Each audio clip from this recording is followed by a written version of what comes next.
Halo semua, perkenalkan nama aku Risma Sepinti Pratama, mahasiswa Manajemen Informasi Kesehatan dari Stikes Hang Tuah, Surabaya. Kali ini aku akan membahas seputar kesehatan. Ada dua kasus yang aku bahas tentunya. Nah, di mana kasus ini tuh kalau kita nggak bisa menanganinya dengan cepat dan tepat, hasilnya itu akan fatal banget. Penasaran kan? Membahas apa? Yuk, kita bahas. Oke, di kasus pertama, yaitu pekerja Rick. Sambil aku baca ya.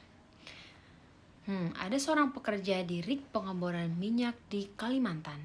Dia bekerja di bawah terik matahari, lalu mengalami pusing, kulit terasa panas, dan bahkan yang paling khas, dia tidak berkeringat. Menarik. Yang biasanya kita kalau kecapean, kepanasan, pasti bercucuran keringat, ini malah tidak mengeluarkan keringat sama sekali. Dari kasus ini sih, diagnosisnya bisa kita simpulkan ya, yang paling tepat adalah heat stroke atau serangan panas. Karena di mana dia itu terkena terik matahari, kulitnya panas, gak berkeringat. Nah, kenapa aku bisa menyebut itu heat stroke? Karena paparan suhu tinggi dalam waktu yang lama itu bisa mengurangi cairan dalam tubuh. Makanya tubuh tidak bisa mengkontrol suhunya. Nah, normalnya tubuh kan mendinginkan tubuhnya menggunakan keringat. Nah, ini malah nggak ada keringat sama sekali. Makanya bisa kita simpulkan itu adalah heat stroke. Nah, tanda bahaya yang perlu diwaspadai supaya kita tahu ciri-cirinya. Yang pertama, suhu tubuh terasa tinggi. Yang kedua, kulit terasa kering dan panas. Lalu apalagi?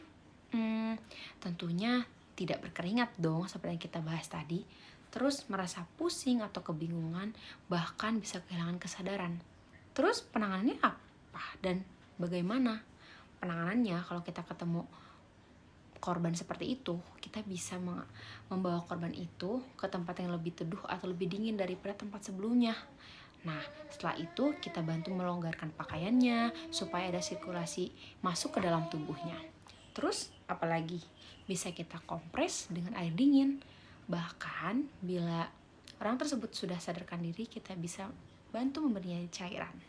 Seperti itu tips dari aku. Kita lanjut ke kasus yang kedua. Kasus yang kedua, seorang penyelam naik ke permukaan terlalu cepat lalu mengalami nyeri sendi dan sesak napas. Sepertinya kita cukup tahu nih diagnosisnya apa. Karena mekanismenya cukup sederhana. Saat menyelam, tubuh menyerap nitrogen karena tekanan tinggi. Nah, karena ia terlalu cepat, nitrogen tersebut berubah jadi gelembung dalam darah dan jaringan tubuh. Jadi, gelombang inilah yang menyebabkan nyeri sendi dan gangguan pernapasan. Penanganannya apa sih? Penanganannya itu bisa memberikan oksigen 100%, oksigen murni ya, bukan oksigen yang biasa kita hirup sehari-hari ini. Nah, yang kedua, bila ada chamber, itulah salah satu kunci dari penanganannya.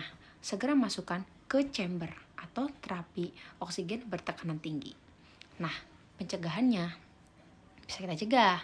Yang pertama, penyelam harus naik ke permukaan secara perlahan-lahan, jangan tergesa-gesa. Yang kedua, mengikuti prosedur dekompresi. Lalu yang ketiga, tidak menyelam saat kondisi tubuh sedang tidak fit. Ini penting banget untuk mencegah kejadian fatal kayak cerita tadi.